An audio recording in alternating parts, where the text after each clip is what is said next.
to the Secretary of State's office and how this got brought in there. And I have some audio recordings from a previous audit update with the Deputy Director, I believe, of the Elections Office that I'd like to go over, and I'll follow up after that.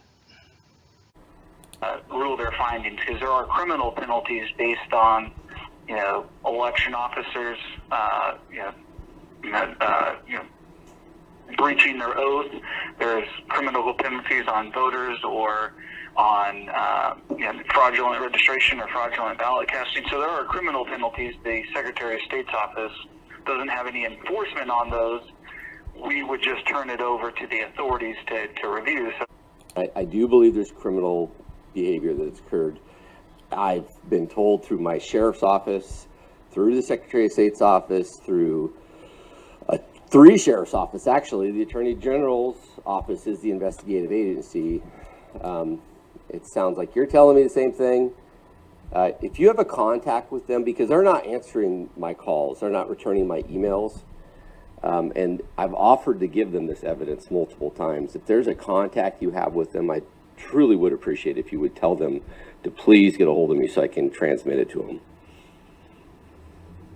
Yeah, so I can certainly include some next steps in my email response. So now that we've listened to that recap of just a brief part of a very long conversation that I encourage everyone to listen to, the full conversation's on my website, we can confirm a few things relevant to the Secretary of State's office. And the first is they have acknowledged they've received my audit. They're aware of it. I believe I was told outside of this phone call that actually one of the members of the legislature gave it to them. So they're confirming they have it, and they confirm that they are aware of the contents of it, and that they have identified potential criminal activities that law enforcement investigative agencies should be looking into. And I agree 100%, especially violations of oath of office.